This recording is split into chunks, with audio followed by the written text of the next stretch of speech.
জান্নাতকে কষ্টদায়ক আর জাহান্নামকে লোভনীয় বস্তু দ্বারা।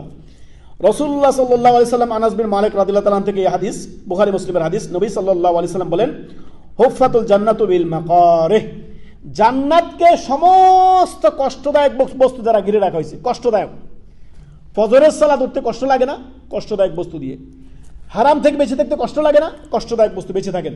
আল্লাহ তাআলা জান্নাতের নিয়ামত আপনার জন্য রাখছেন।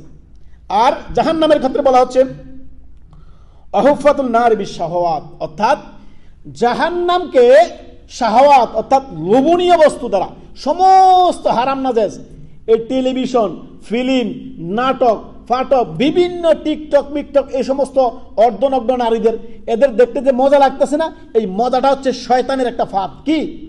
শয়তানের একটা ফাঁদ।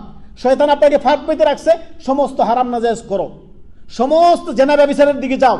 আল্লাহ তাআলা বলেন ওয়ালা তাকরাবু জিনা, শয়তান বলতেছে না, জিনার কাছে যাও। জিনার কাছে যাইবেন মানে এটা শাহওয়াত দ্বারা ঘিরে রাখা হয়েছে জাহান্নামকে, লোভনীয় বস্তু দ্বারা জাহান্নামকে কি করা হয়েছে? সাজিয়ে রাখা হয়েছে।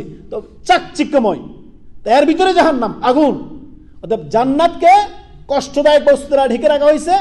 নবী সাল্লাল্লাহু আলাইহি ওয়াসাল্লামের ভাষ্য, হুফফাতুল জান্নাতি বিল মাকারি, অর্থাৎ জান্নাতকে কষ্টদায়ক বস্তু দ্বারা ঘিরে রাখা হয়েছে। কষ্টদায়ক যেমন প্রত্যেক ইবাদত করতে কষ্ট আছে না, এই কষ্টটাই হচ্ছে